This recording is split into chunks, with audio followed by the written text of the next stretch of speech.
No. You haven't made a mistake. This is Brazil unsubtitled. I'm actually in for Brazuca. And as per request of many of the subscribers, I'm going to be interviewing none other than Mark Saint right after the intro.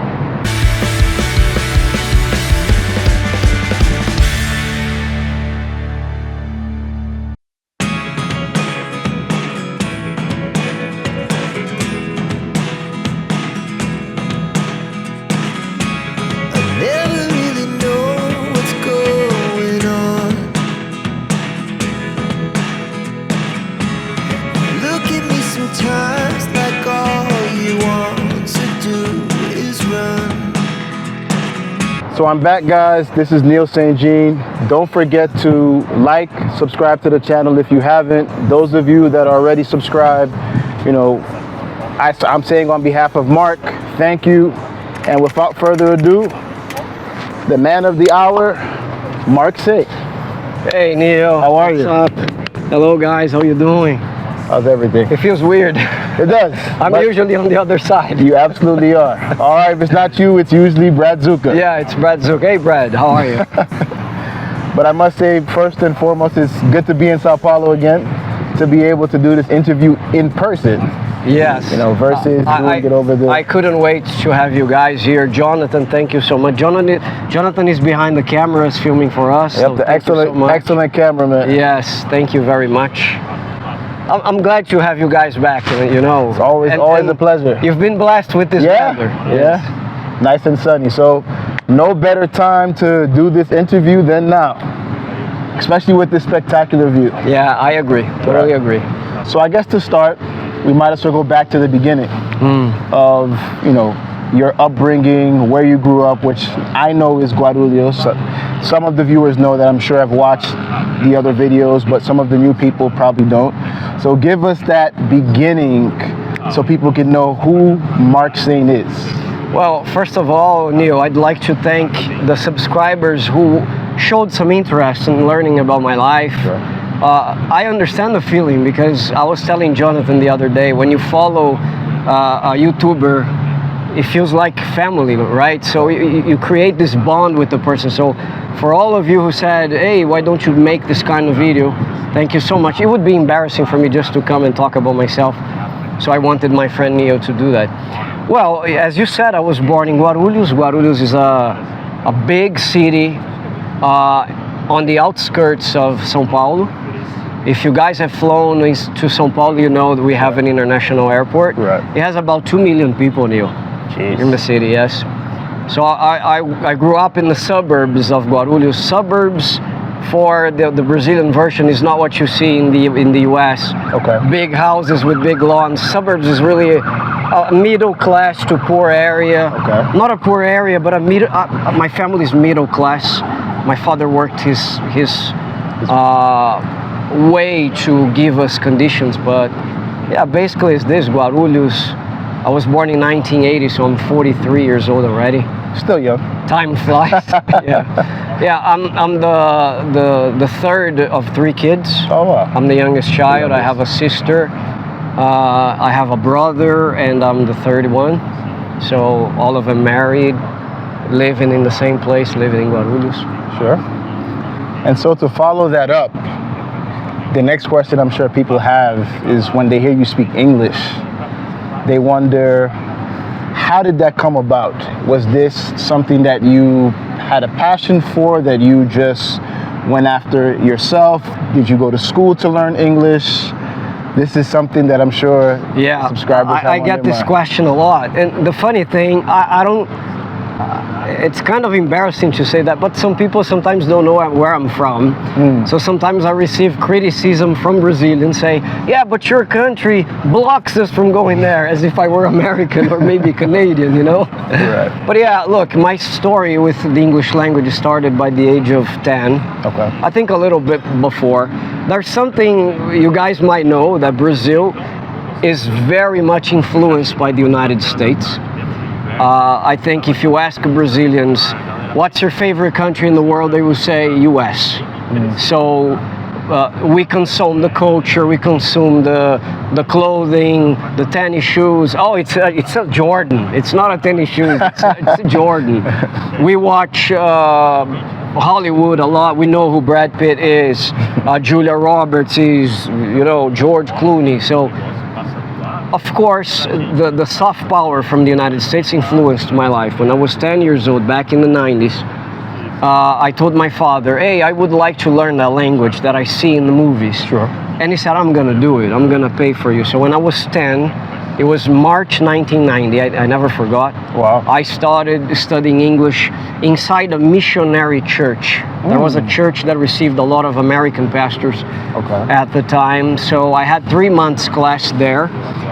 But my English really changed when I started having classes with my cousin. He's married to I consider her a sister, actually, Francisca, Fran. The name of the guy is Elias. Also involved with the church, missionary. Lived with Americans for more than 2 years in Brazil. So his English was amazing. Wow. Because there's a problem here, guys. Brazilians don't speak good English. And we see that on a regular basis. Even, sorry to say that, but even teachers sometimes don't speak good English. They don't know the expression. So Elias was different because of his living with the Americans. He taught me correctly. So, but everything started back in 1990, man. 1990. And I never stopped. Never. Wow. Incredible. Yeah. So to follow that up, when did you start teaching? I guess specifically first we'll start with Portuguese. Well, no, English, yes. Sorry. Yes, English, yeah. Portuguese came right after that. I meant English. Well, so I started having classes with Elias after 3 months in that missionary church. And I just studied with Elias for less than a year. Oh, wow. Because Elias moved away to Minas Gerais. The sun is burning us here, right? Yeah, so we will change places very soon. But so after a couple of months, maybe 3-4 months, I went to a small school to study English. And I started from the beginning again. I already had a notion of the language, but I told the people at school that I wanted to start from scratch. Because I wanted to review things, and then I became with the good old verb to be and stuff. And, you know, I just stayed in that school. I didn't study anywhere else. But there's something important about what I did, Neil. I didn't just go to language school. I studied English in class, and I went home and I consumed the comic books. I remember the school had a small library, and I used to go there and rent comic books a lot when I was a student. So I read Spider-Man, I read Superman, Batman at the time, and this gave me lots of vocabulary, you know. So I never let my knowledge to be of responsibility of the teacher. So I always did my part when I was in the house. And back then, we didn't have the benefits that we have today. Nowadays you have streaming services. You can change the language if you want. You have the possibility to watch a movie with the original sound. I had the original sound because it was VHS, but I had to put a silver tape to cover the subtitles, Neil. So that I forced myself to understand the language without paying attention to what the subtitle was saying. Wow. So it was a hard process, but because I loved it so much, for me it was a passion. So, you know, so it was a passion for me to be studying the language.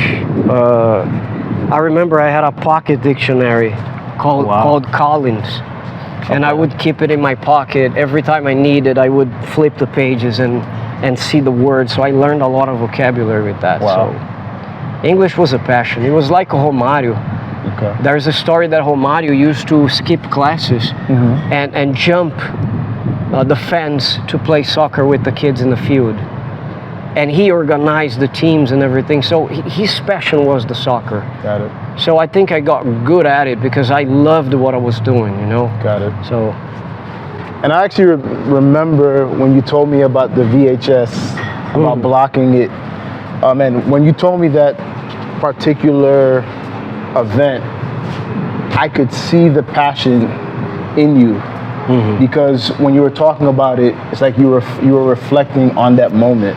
yep. You know, the time, what you had to do to get what you wanted. And honestly, to see where you are now, you know, the amount of I don't know where I am, but but I'm saying the amount of things you do, from teaching many different students to the amount of content you produce on YouTube, to the books you've already produced, the books that are in progress. You know, it truly shows someone that's dedicated. And that's why, for those of you that don't know, we nickname him Bruce Wayne. or the poor Elon Musk. Sometimes they say that. Yeah. So both analogies fit because of You flatter me. Thank you very the much. amount of things that Mark does in 24 hours is absolutely insane. Yeah, my wife doesn't like that. I gotta be honest with you. She complains a lot, you know. And he never complains. He continues to just perfect his craft. And I can tell you firsthand, getting a chance to see the studio in his house. I had the privilege of watching him shoot a video and go through the edits. And I'm gonna tell you, for those of you that are subscribers, those of you that are gonna subscribe, you know, after this video, he puts in a lot of time, a lot of work, you know, not to mention the amount of research he does. Thank you. And he opens it to us, the subscribers. He always asks for ideas, and he's willing to take it as far as possible. So for that, we all thank you. Very much. Thank you. We all thank you for that. I can divide my studies of the English language, Neil, in 3 parts, basically. When I take a trip back to memory lane, I remember the 90s. I remember that poor guy. It hasn't changed much, by the way. So please become members. But I remember that poor guy going to school on Saturdays while his friends were playing soccer on the streets. I would have a folder with a zipper, and I would go and love that language. English has always touched my soul. It has been something bigger than anything else I've ever done in my life. Of course, I have to blame the United States for that as well, because the influence that Americans exert over the world it's a positive thing as well, you know. So, but I remember that period of hard work, studies. Sometimes my father would say, "Hey, Sonny, I don't have money to keep paying for the classes. I hope you don't mind, but I'm gonna bring the course to a halt." And I would say, "That's fine, because I'll keep studying." So I would go and get more comic book. I would get a bus, go to the airport, because there I would access the magazines from the US, and I would buy newspapers from the US. I would buy comic books from the US. Wow. Spider-Man was my favorite at the time. And I would read every balloon and check dictionaries and take notes and read and understand. And this is the contraction. What is got in here? So I remember this phase number 1. Phase number 2 is when I got unemployed. I was 18 years old, and here in Brazil, the military enlistment is mandatory. Okay. So there is a period of time, like a year, you cannot get a job. Okay. And I had a girlfriend at the time, so I needed to pay for the cinema, Neil. Right. I needed to take her to a restaurant, and I didn't have money. So one day she told me, "Why don't you teach classes?" Her name is Ana Paula, so we have to give credit where the credit is due. So Ana Paula, thank you so much for this. She said, "Go and teach." Wow. And I never imagined I could be doing this, but I tried. And from that moment on was the second phase of my studies, because then I had to study double in order to teach. Because for me to be in front of a class and teach, I would have to know what I'm talking about. Right. And the third time was when my cousin Elias, the same guy, he said, okay, you speak good English, but you don't talk like an American. Buy cable TV. That was the year 2000. Okay. But in the year 2000, I already had the CNN. And, Got it. and I would consume every day the language. I didn't understand, but I was always listening. And I promised myself, I will never watch something in Portuguese again. But that was at the age of 14 with a VHS. Wow. So when I was 20, a teacher, I started doing the same thing, but with CNN, Warner Brothers, and my English skyrocketed. Wow. So everything I have, I owe to my classes, to my students, because if you want to keep walking. Yeah, sure. So let our cameraman go first. Yeah, absolutely. So everything I owe, everything I have, I owe to the classes that I taught. Sure. So by 2006 on, I became a private teacher, and I never stopped teaching, to be honest with you. So I went up until 20. I'm still a teacher, right? I still teach, but English has always been the main classes that I had. So I know you mentioned university. What was your major while you were there? it was IR, International Relations. Yes. It's actually an American course.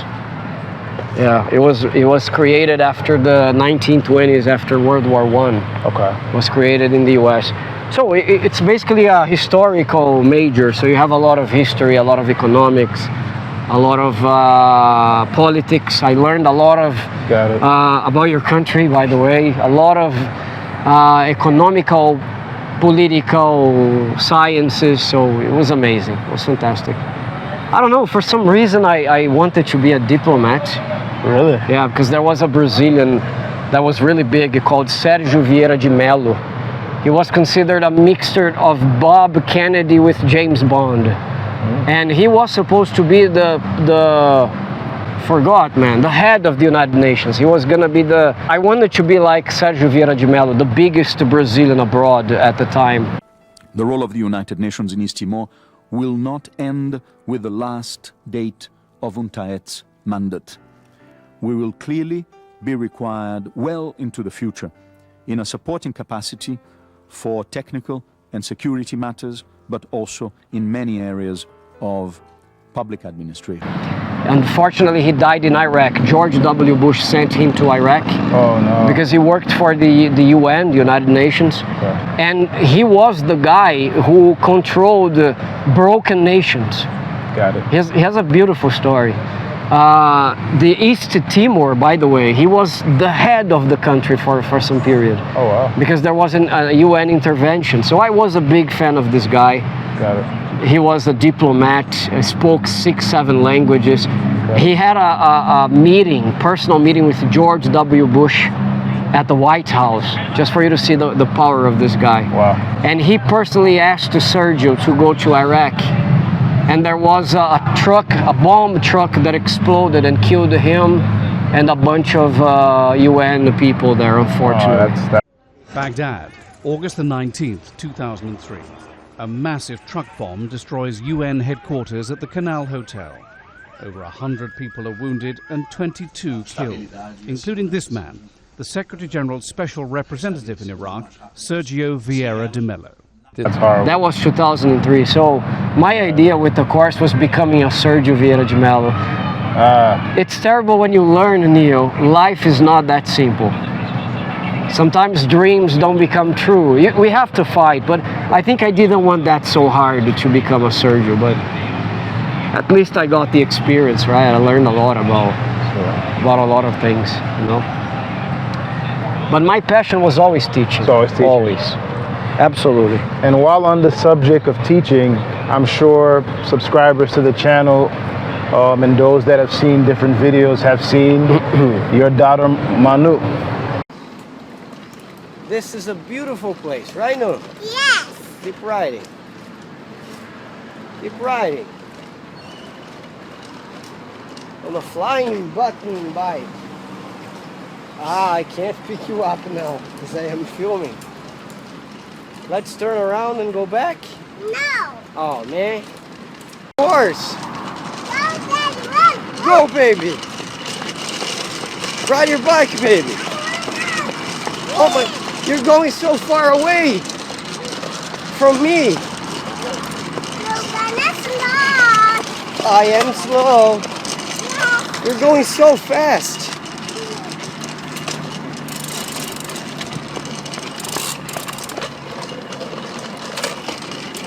Go, Daddy, go, go.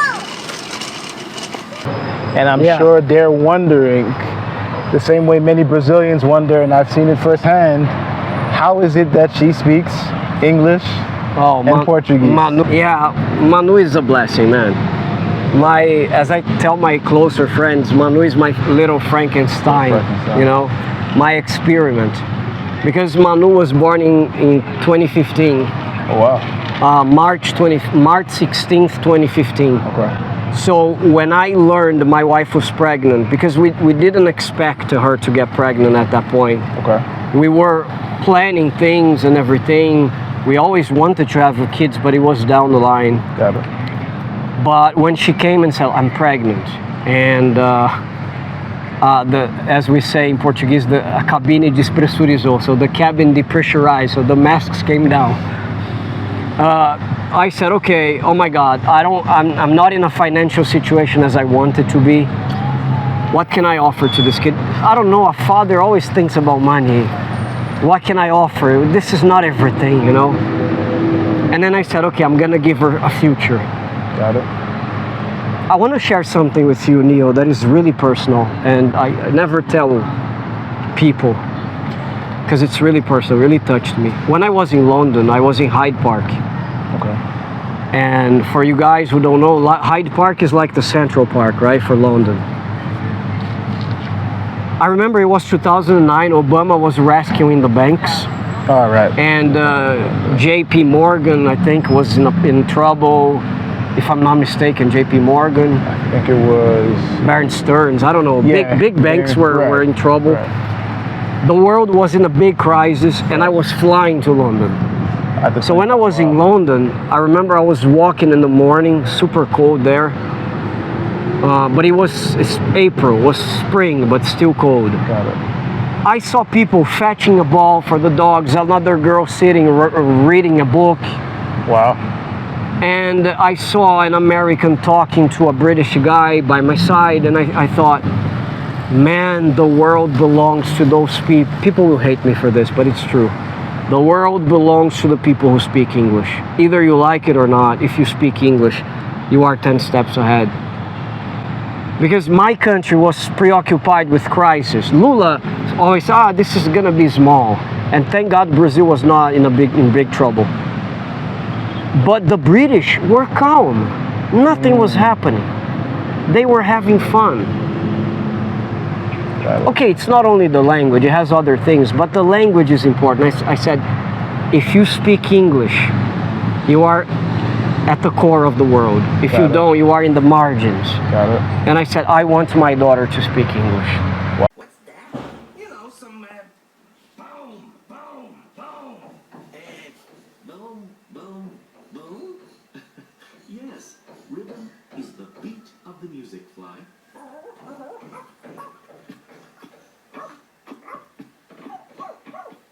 Exactly, dog. So I told my wife, from the belly, 6 months in the belly, I'm gonna start speaking with the baby. And I did. And sometimes she would move when I talk to her. Incredible. It's funny, you create a bond when you do this kind of things. And it started from there. I started speaking English with her. I never speak Portuguese with her, never. People say, just in front of the cameras. No, never. It's 2 o'clock in the morning, go to bed. I'm speaking English. She doesn't communicate with me in Portuguese at all. She doesn't. If I speak Portuguese with her, she will look at me like this. And she won't answer. Yeah. Like, talk to me in English. And then I speak English with her, she comes back.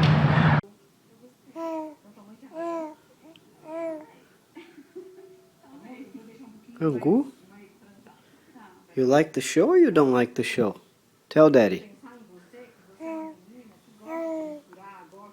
Ah, the show is good. Do you think her blouse is beautiful? Hmm? You think so or you don't think so? Really? I didn't know you were a fashion designer. Oh my God, I didn't know that. What else do you have to say about the show? Hmm? Say, baby, something.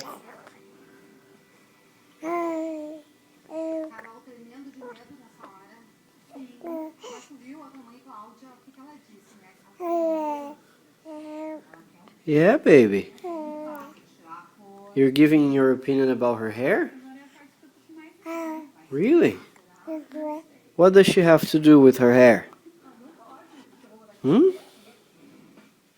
I remember her telling me when I had asked her, because I saw her in action when you were in the house with Tali.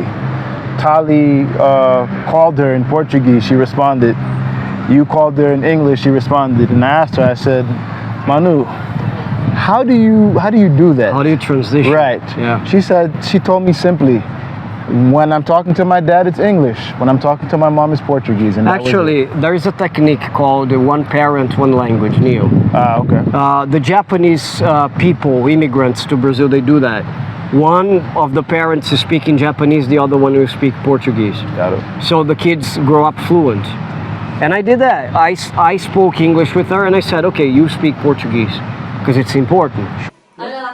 What you doing, my baby? Are you cooking?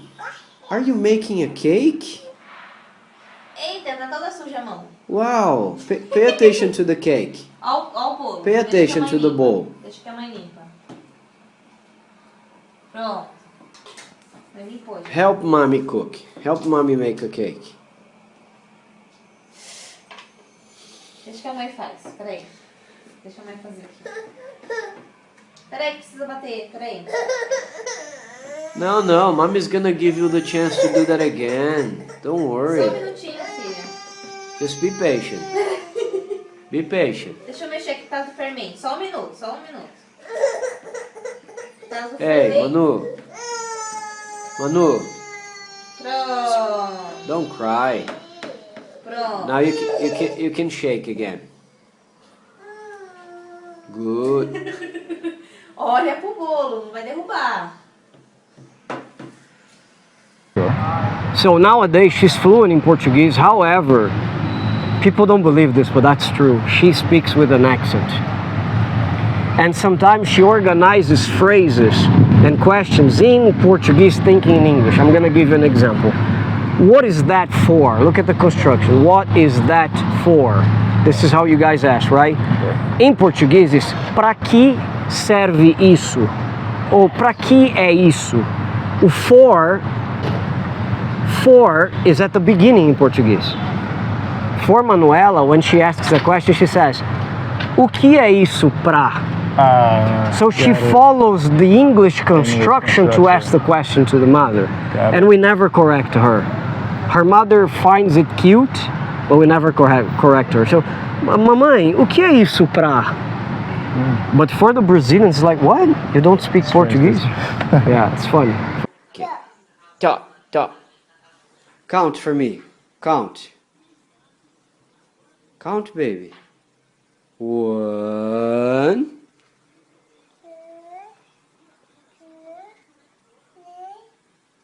4, 5, 6, 7, 8, 9, 10. Hey, thank you, Jesus. I know how to count, Daddy. I know how to count. That's perfect, my baby. That's perfect. Say bye to the camera. Say bye to the camera. Bye.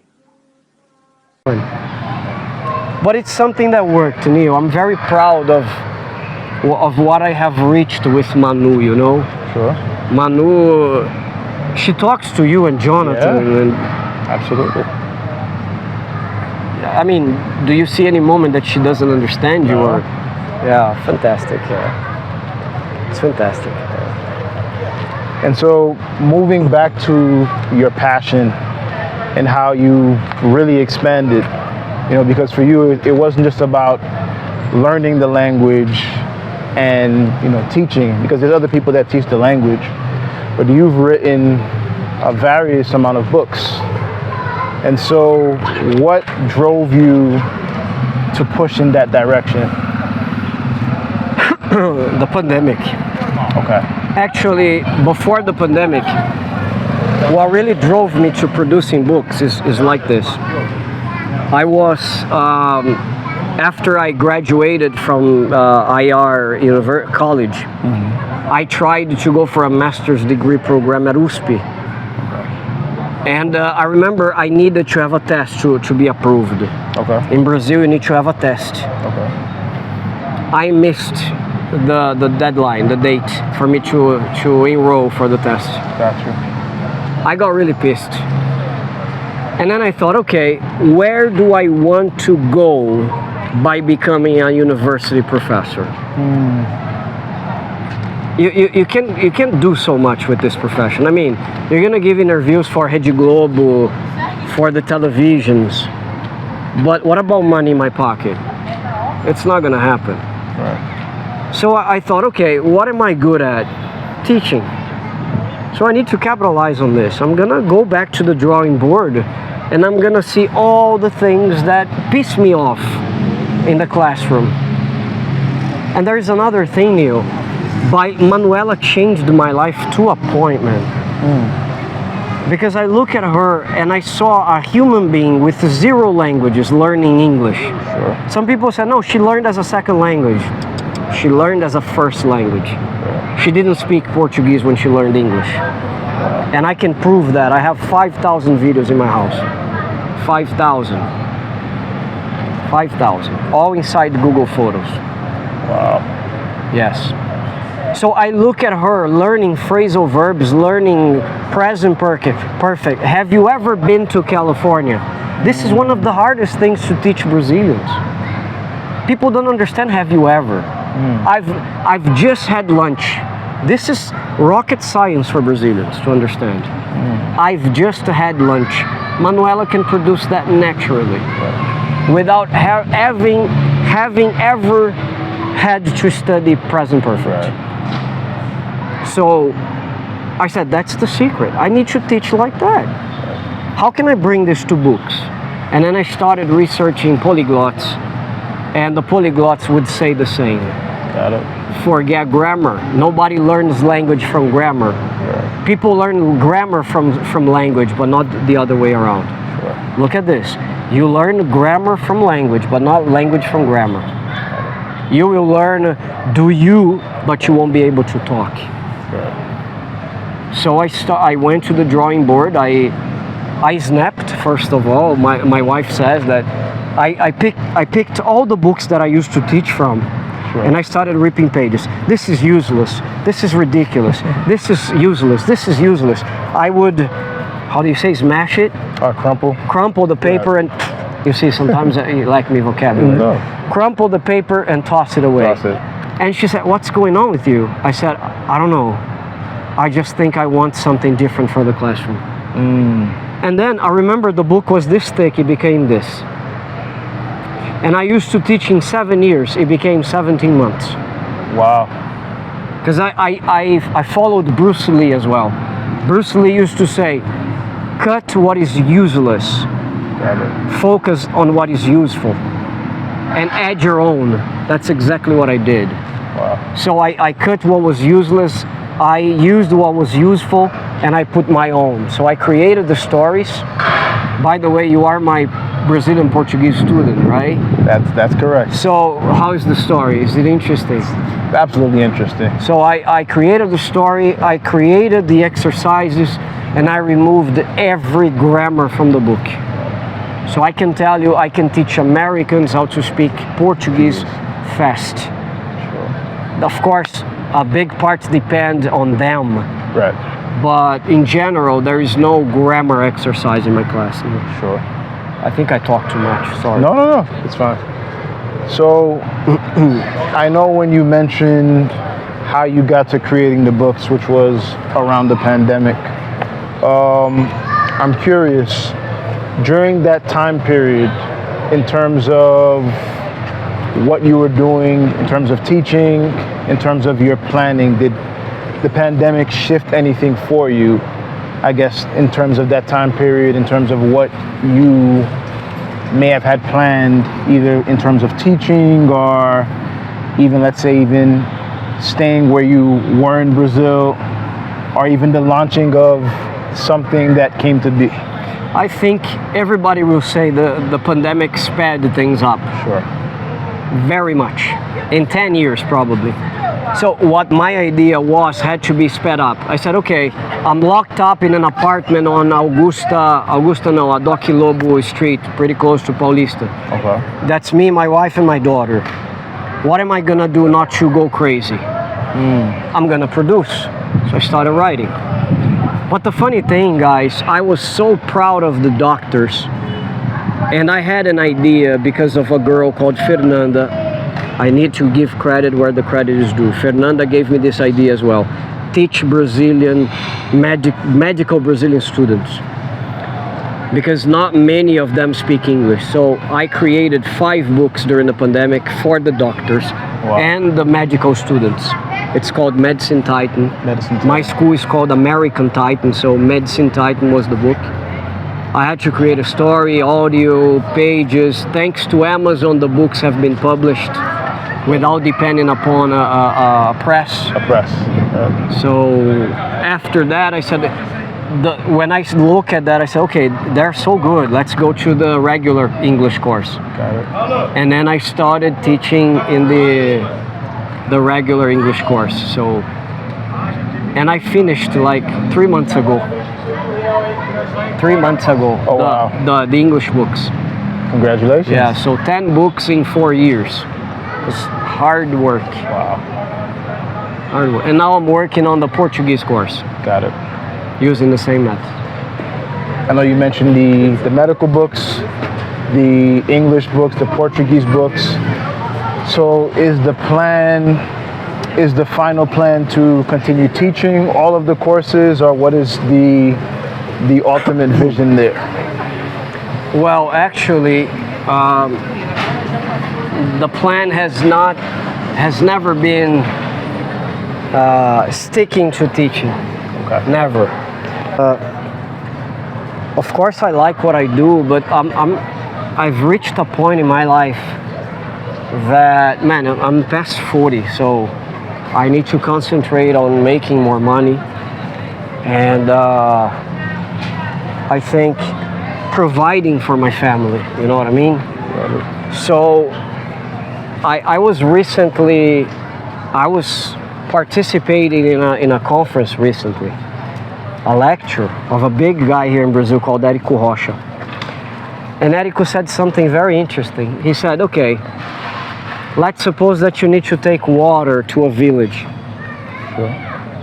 What is better, to take buckets by yourself, or to build them a river? Or a stream that passes into the village? So he says, if you have a product that you think it's good, it's your obligation to maximize the gains. Got it. Not only for yourself, but for the people who are benefiting from this. Because let's say water is important, right? Sure. So when you are taking water with buckets, of course you're gonna help. But how many people are you going to reach with the buckets? Now with a stream or a piping system, you're gonna be able to reach Tons. Right. tons of people. Right. So the same happens to a product. So if I keep teaching, there is only a few people that I can reach with my product. But if I train people, I put teachers to work for me, Sure. I create groups, more and more people will receive the water. Absolutely. So I never forgot this. I went home with this in my head. So my idea, Neil, starting by 2024, is to really leave the classroom and go to the management. Of course, I don't think I can do this like 100%. I still have new students coming for my classes. I have your group with Jonathan, the cameraman, and with Kevin as well. And I have so many other people in English that are people that are pretty loyal, like Karina. You met Right. Karina. I So remember. I think I'll stay with a bunch of people, but I will work on the backstage much more. Sure. Selling, making people know my product, and that's it. Basically 3 products. Absolutely. And if I may add, the level of detail that you add to your books, you know, what you've shared with me, I think you're spoiling your students. So, I hope so. and I must say, from seeing your content, you know, me being a student of your Portuguese course, but also you showing me content from, let's say, the English course, I think you're spoiling your students. You know, the level of detail in the books is absolutely amazing.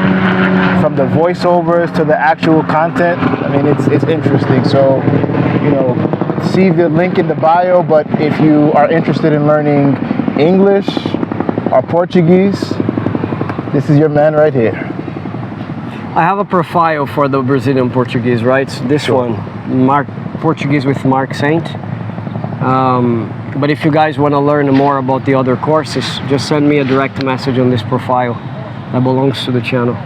Well, I'm a perfectionist, and this could be a problem sometimes, Neil. Because as Érico Rocha says, it's better done than perfect. In Portuguese it sounds better because we say melhor feito do que perfeito. So it's better made than perfect, something like this. Okay. And no, I want it to be perfect, so I keep going over. This time around I stopped. I said I'm not gonna check it over again. Sure. Because I think I went over this book so many times in 4 years, you know. I had to buy a service from India. Wow. With AI, with the voices. It cost me some bucks. So, but I had to create the dialogues that I had on the pages in voices. Okay. And sometimes, for example, the guy was going to go through an explosion. Sure. The background explosion was my responsibility.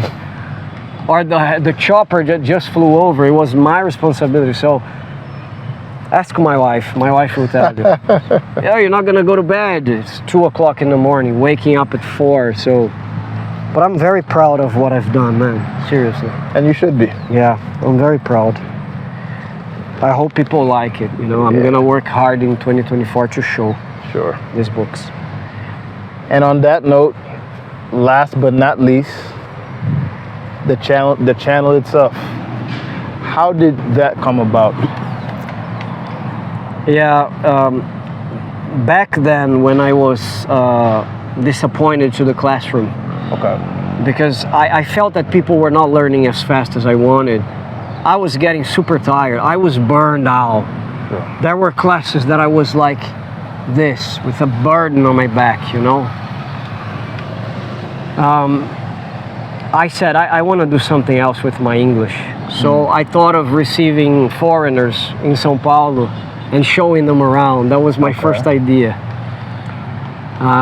And I even subscribed to a website for me to offer my services. Never worked. That's when I decided to go to YouTube because some people recommended.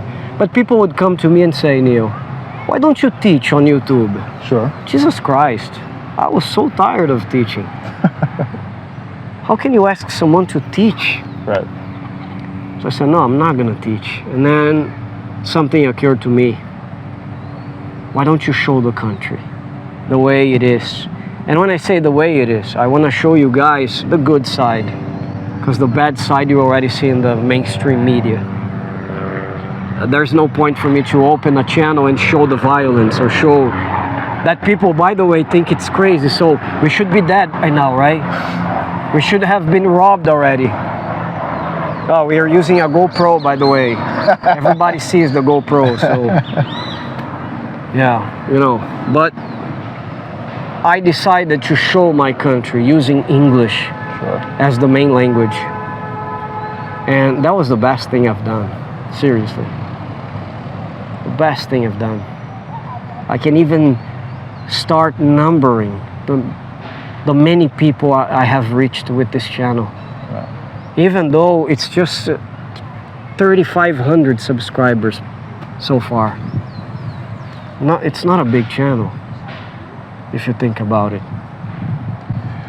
But I would personally say, in terms of what you provide on the channel, in terms of the various content about Brazil, you know, historical facts, current events, even as of the last couple of years, anybody that's interested in getting property. Yep. You cover. That was another thing that came out with the channel. Never expected. Wow. I just went with the flow, you know. Right. So you cover so many different areas, so many different facets with the channel, that the channel in and of itself has brought a lot of individuals who wanted to know more about Brazil, or may have just known on the surface level. They can come to your channel and you have tons and tons of videos.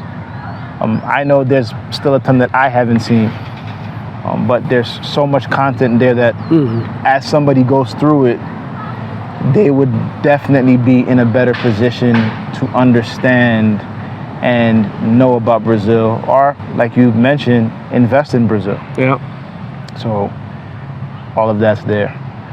One thing I wanted to bring up, and I actually looked at it the other day. I think it was June 26, 2020, which is when, I'm not sure if that's the day that I responded to your Facebook message. Because you put a message up, you know, you were looking for different foreigners who wanted to do an interview about Brazil. And so, you know, myself, you know, Jonathan, Kevin, Michelle, Dave, Saif. Yeah. So it was a number of us, but I'll never forget that day. You know, answering your post, fast forward more than 3 years later, and, you know, being truly blessed to have you, you know, not only as someone I am blessed. Not only as someone I could, you know, receive so much information from, but someone I can truly call a brother. So, I thank you for that. I thank you for being that same person then, the same person now, and always being as hardworking as you are. I know it comes with great sacrifice. You know, I know you have, you know, Talia at home in Manu, so I can't thank you enough for all that you do for the channel, all that we can see, and the amount of sleepless nights that you have putting stuff together that the rest of us can't see. Thank you. Thank you very much. Jonathan, thank you very much for filming, and I'll see you next time. Don't forget to subscribe and click on like. Bye-bye, guys. Ciao.